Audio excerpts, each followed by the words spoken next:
So I started off by saying so again, which if you go back and look at all my videos, that's what I do. I always say so, or I touch my face a lot too. It's an ongoing thing. People have turned it into a drinking game, apparently. So, yeah, I ended up getting a call to go look at some funky lamps. It wasn't really an estate sale, so it's a bit clickbaity on my part for that thumbnail, but it was people clearing out the estate. They were clearing out a house that was about to go up for sale. It had sadly family member had passed, and I got called in to go look at some lamps, because if you look around the store behind me, see if I can spin without falling down. There you go. I do everything. I've had the store for 20 years. I collect the stuff that I love, and I buy and sell it, and I love funky lamps. At one point I had over 50, but I digress. So while I was down there, because as a dealer, once you get inside a house, you tend to let your eye wander a little bit, not, like in a creepy way, but just sort of like to see, oh, wonder if there's anything else cool here. And sitting over in a corner of the room that I was looking in was a crate of records. And I found it weird that they knew enough about my store that I was into lamps, but not records, considering that that's kind of primarily one of the biggest things that I sell in the store and have for the last 20 years or so. So yeah, I ended up saying, hey, what's with the records? They're like, oh, we were just going to throw them up on Marketplace, or, save them for a garage sale, and I said, well, okay, how much do you want for them? Because I had a quick look through them and I saw enough in there that I would like it. There was, a fair amount of Floyd and classic rock and stuff. That is basically the bread and butter of the store.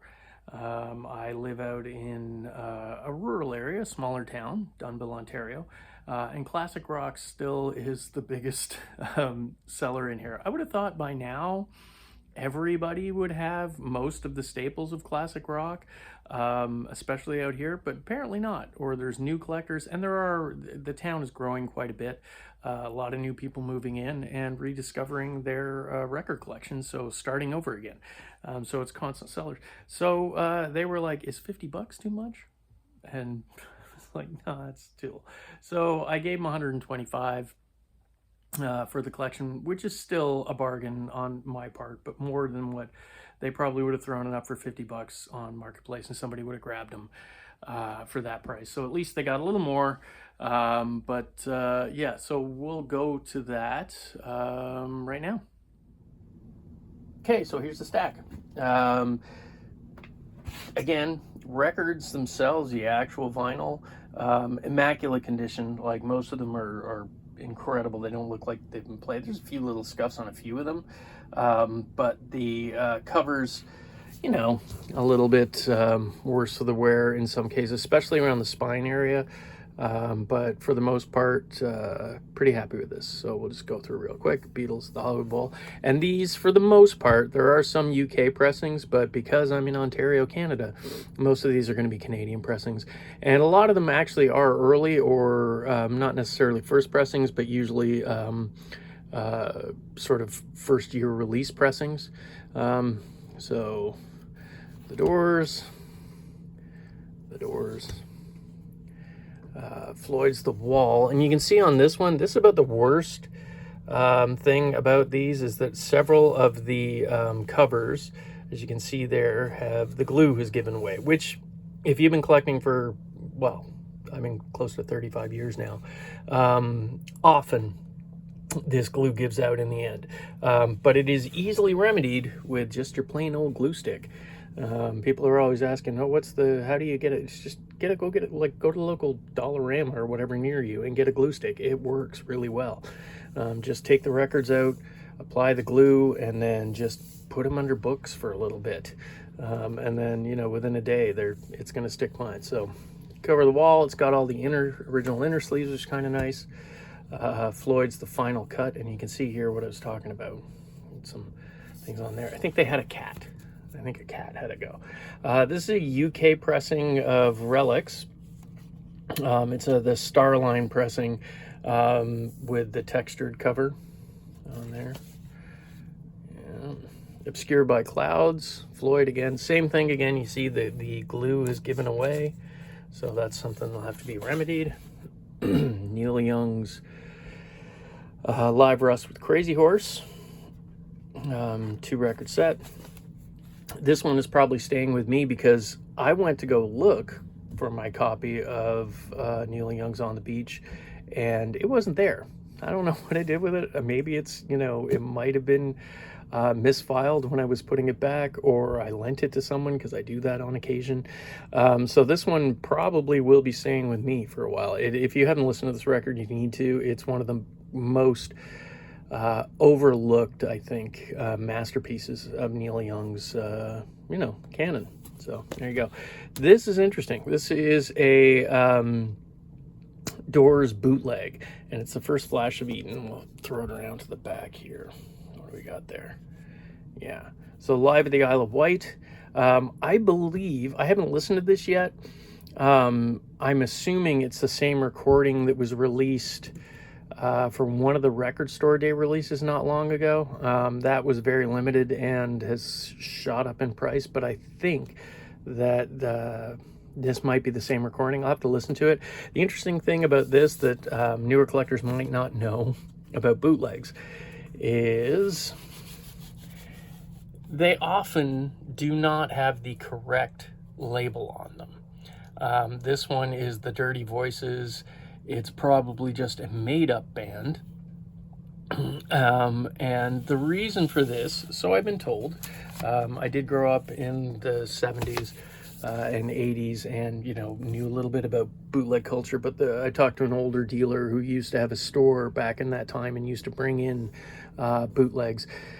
They would sometimes be shipped separately. So they would ship the cover by itself and then ship the records separately, and the records would have as I said, usually a different band on there or something, so that they couldn't be seized as bootlegs type thing. So that was apparently the reason for that. Frank Zappa's Waka Jawaka. Where's Frank? Look at him there. Yeah, this is the Canadian pressing too again. What do we got? Roy Buchanan's In the Beginning, and A Street Called Straight, considered one of the best guitar players of all time. Pink Floyd's Works, The Who. This is a later reissue because it isn't the gatefold with all the paraphernalia that came with it. It's just sort of a single. Still's Young Band, Clapton. This is one of the Springboards. I don't know, is this UK? No, it's US. So this is, I haven't looked at it specifically, but it's probably just sort of reissues some of the earlier Yardbirds recordings Clapton was with. The Rainbow Concert, Jethro Tull's Broadsword, Live Cream. Oops, starting to go there. Another Clapton, Backless. Somebody really liked Eric. Tull's Live, Iron Butterfly. The Beatles Red. It seems to be in every collection I ever buy ever, which, you know, pretty good collection. Pink Floyd's Metal. Neil Young's Harvest. This is an earlier pressing. I haven't checked the matrix numbers to see if it's a first pressing or not, but I would suspect it is because it's got that matte cover on there. Again, sadly, looks like whatever got the other ones had a bit of go on there. It has the insert with it too, which is kind of cool to have. It's gatefold. Stones Hot Rocks. John Mayall. Another John Mayall. Bond, not super familiar with that. Paul Simon's Graceland, Dylan's Desire, Moody Blues. That one actually came with a sleeve, so move this back a bit again there.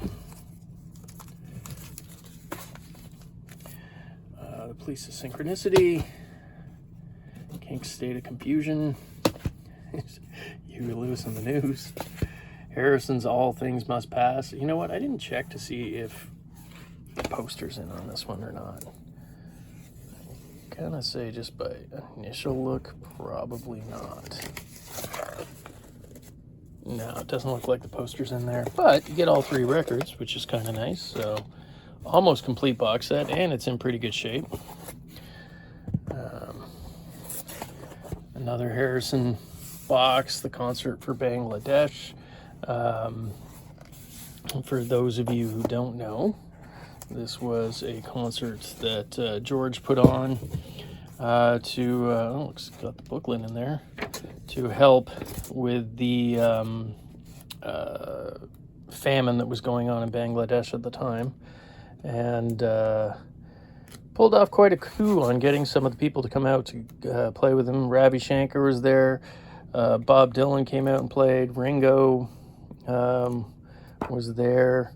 That looks like Leon Russell.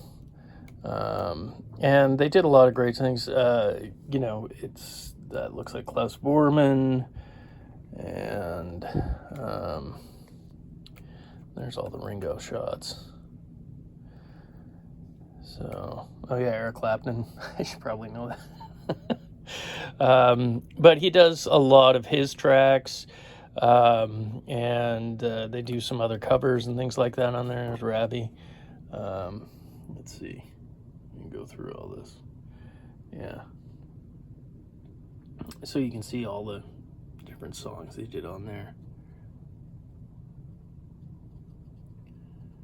Say, While My Guitar Gently Weeps has Eric doing the actual solo, which is kind of neat. So yeah, that's another. And the thing is about this is because all it says on it, the concert of Bangladesh, it gets overlooked a lot. A lot of people don't actually realize how, like, if you're into sort of that whole Beatles canon of recordings, this is kind of an essential part of that, like sort of as the post-Beatles things. Elvis Presley box set. You would think this thing was worth a ton of money. It's not. 55 to 1980. It is a collection of sort of, there's early live performance stuff on there, benefit performances, as you can see on there. It was supposedly limited edition, but I don't know what the numbers were. It is a RCA, so it's, you're going to get some decent recordings out of it. Supertramp, Best of MJ. Of course, this was probably before Thriller. Yeah, Ben's on there. Yeah, this was before even Off the Wall, I think. Jackson's, Meatloaf, Urubamba. It's produced by Paul Simon. Cedar Creek and Hammersmith.